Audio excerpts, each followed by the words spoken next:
You are listening to the Foreign Policy Focus podcast. We cannot wait for the final proof. The smoking gun. It could come in the form of a mushroom cloud. Haven't you driven enough people from their homes already? Bulldoze their villages, seize their property and their laws. They had no part in making it. Now working in Libya with friends and allies, we've demonstrated what collective action can achieve in the 21st century. Now the host of the show, Kyle Inslee.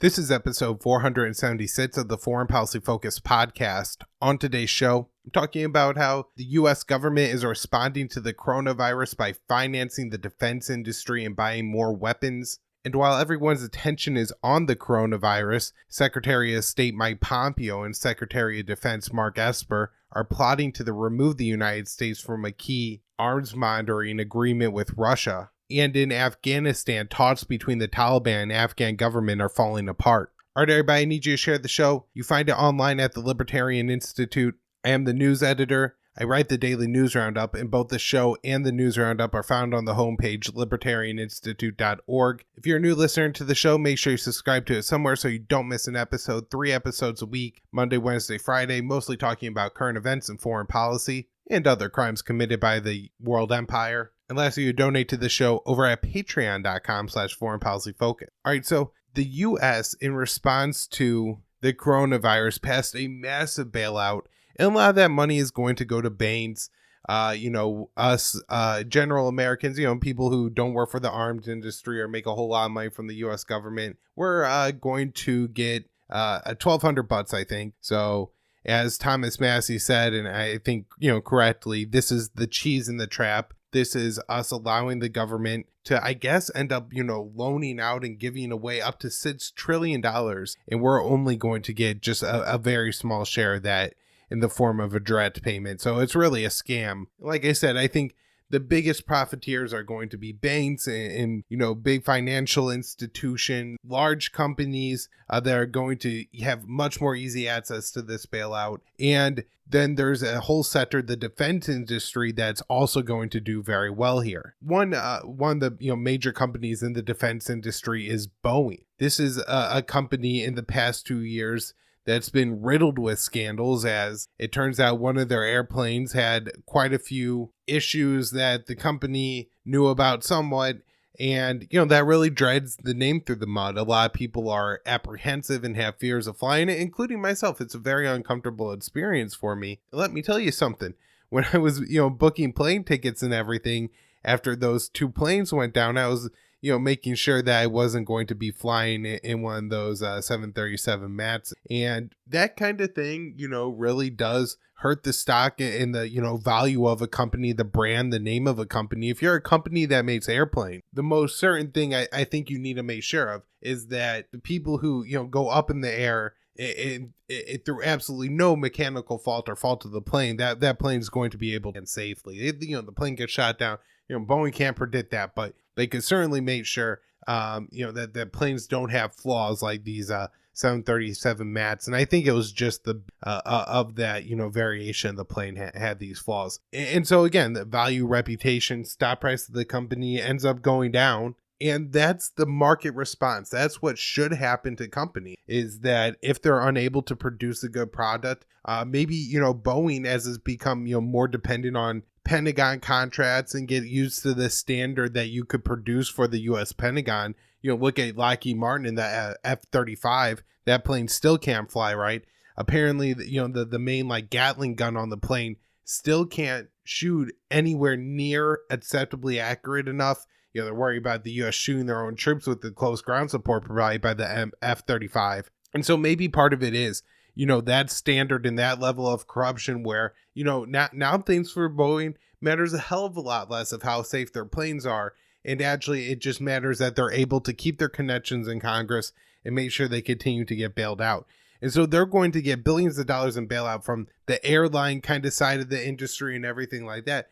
But wait, there's more for Boeing because they're also a weapons maker, so they're going to get money that way. In fact, we've already had the Navy announcing that they're going to buy an additional $2 billion with a B, not trillion, worth of torpedoes and missiles from Raytheon and Boeing. And they say this is to keep the supply chain down the line in operation. Now, one thing that doesn't make sense is that if the U.S. doesn't need the torpedoes and the missiles, why have them make more, use up these resources, force, the production to be used in the, capacity. Like, this is a situation where, maybe people who work at that plant continue to go and that keep their jobs open. But that also means that people shipping in and out of these things, goods and resources that could go to other places at a time right now when things are in a lot of ways kind of scarce. Because everything's on such lockdown because of the coronavirus, we shouldn't be diverting our resources and attention to the weapons makers, to the industry, buying additional weapons and torpedoes and missiles that we didn't even plan on buying. When again, time, resources could be going to other things. So it's interesting that you have companies like GM or 3M where they're doing different things with their business, and right now the U.S. government is very interested in making sure they're doing it in a way that they deem beneficial for all American people. Now, whether that's actually the case at all times and that's what the U.S. government should be doing, aside from that, what the government doing for that, it seems awfully interesting that all these torpedo makers just get to keep sending their employees to work, even though maybe they're not essential. If we don't need the torpedoes, we're not in an active war. And also don't have pressure to produce something that's going to help Americans right now against the coronavirus. So there's a great article on this by Sarah Lazar, I'm not sure. And she writes over at In These Times. I'll make sure to link to this one on the show notes page. I highly recommend checking out all of it because she gets into there a little bit about how different weapons makers are lobbying here and there. And, the Pentagon, the defense industry got essential employees. And so now they get to keep all their businesses open. It's also important to remember that, we're about to enter a time in our economy where a lot of resources or businesses are going to, have decreased in value as they've been forced to be out of work for an extended amount of time. So anybody who's able to, stay open right now and also get, massive amounts of buys and cash infusions from the U.S. government is going to have an even more tremendous advantage when everything all bombs out here, because then they'll, have a lot of money as the market value of a lot of companies is increasing. Getting the money first is a huge advantage. I was reading today that apparently U.S. production daily output has dropped 29% since the first week of March. And so, I'm not sure if maybe through April that actually levels off or doesn't go down any more than that, as everything that's already has shut down it is shut down, and actually things will come back online hopefully through April, at least just a little bit, allow some people to go back to work. And maybe we will end up realizing that, especially in areas and places where you can maintain distance, it's not necessarily advantageous to close all these businesses. But, just thinking about that's like 30%, a third of the U.S. economy output is gone. That's going to decrease the value of a lot of things. And again, just looking at who's getting the money right now is going to have huge advantages. And again, I'm not talking about, the $1,200 that little bit of change that they threw at the rest as well. They gave themselves trillion. Some other things going on in the U.S. that I thought were notable is Trump invoking the Defense Production Act to prevent 3M from exporting I believe the masks and the N95 respirators abroad. Now, I've read several articles with complaints against the U.S. in the past week or so of essentially the U.S. what they're calling modern piracy. But, a certain shipment of something port is intending to go one place and we put it on in our ship to U.S. What Germany says is that the U.S. Took a couple 100,000 masks this way. Barbados says that the U.S. prevented the export of some masks this way, and Canada is making the same accusation. So I guess the first problem is diplomatically that this isn't, I think, the right move. If the products are needed abroad more and they're willing to pay more, then it's not that we should hoard all these for ourselves. But at the same time, if the people in the U.S. need them, then I'm sure they're gonna pay more. 3M will sell to them anyways, and there'll be a lot lower shipping costs than sending them to, say, Barbados. Now, one thing that I think is some good news is the FDA loosened restrictions on doctors being able to use apparently the Chinese-made KN95 masks, which are the equivalent to the 3M.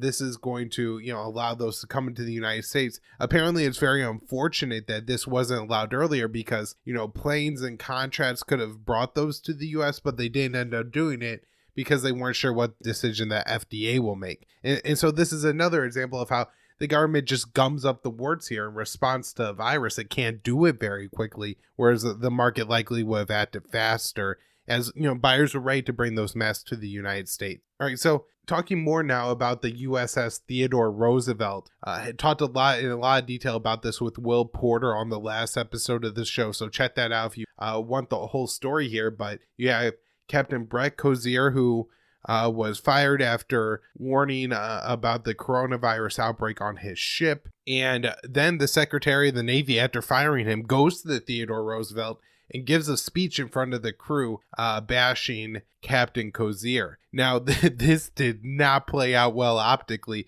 and it should have been obviously, the case. I mean, we had the footage of the crewmen all cheering and chanting Captain Cozier's name as he left the USS Theodore Roosevelt after being relieved, fired of, taking care of that ship, because the people on that ship said to themselves, we have a massive corona outbreak virus on the ship. We obviously need to address that first. They know that the Chinese aren't going to attack them while, they're have a skeleton crew on the ship and everything like that, and that Captain Cozier is looking out for the best interests of his sailors. Whereas the Secretary of the Navy, pushes for this not to happen, and so they understand who has their back, and it's just very clear that he goes and gives this speech to the crew, and it's absolutely tone deaf. So now there's calls for him to resign, including from several members of Congress. So it might actually happen. He's apparently walked back that statement a little bit. But this is an important example, and not to look at it, and this is why I think it's so important,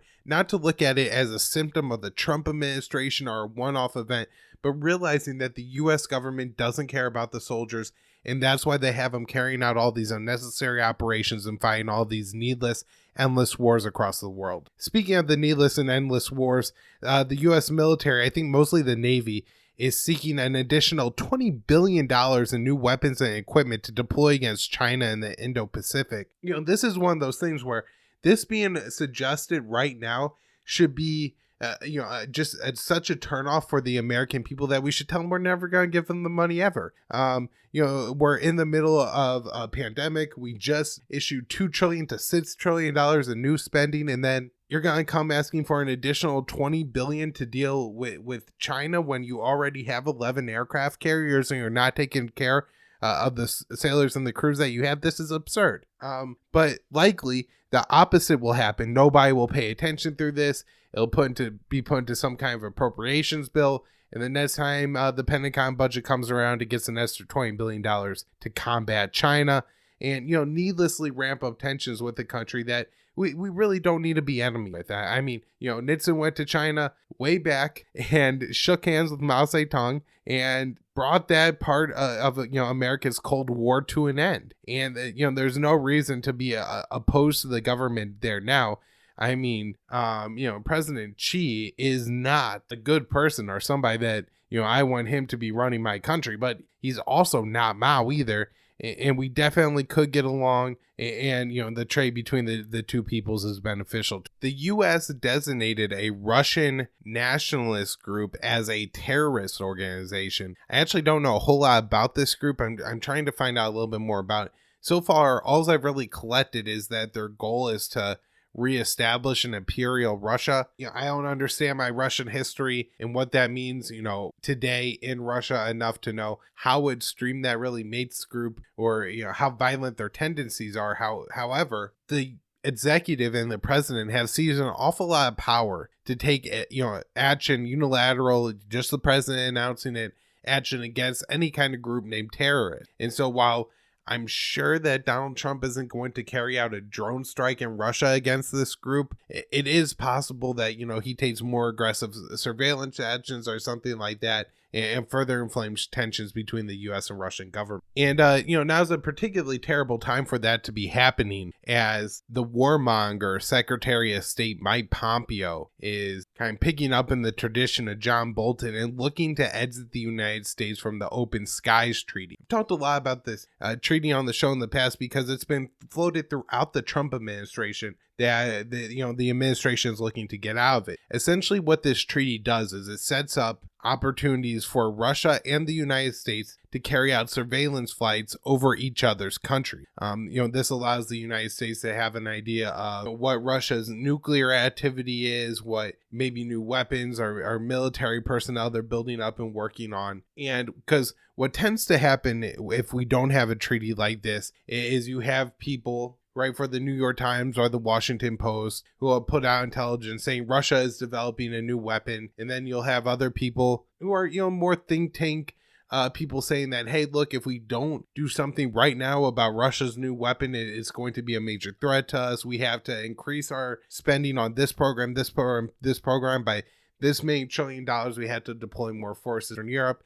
And then you'll have like the John Bolton who works his way into the administration and institutes this into policy. But if you do have these flights going on and actual intelligence being gathered, the warmonger hysterics can't run away with things. And this has happened in the past and force the United States into a more aggressive and spend more money on our national security state than, well, a lot more than we need, but even more, because it's a fake perceived threat. The other thing here is that knowing that the weapons capabilities and what's going on, I think prevents, fear from being ramped up too much. And so while one of the consequences of this is more weapon spending, the other one is just a more aggressive posture between the two nations, which, more likely to lead to some kind of nuclear disaster by accident. All right, in Afghanistan, I had left off talking on the show last week that a prisoner transfer was actually, I think, starting to get underway.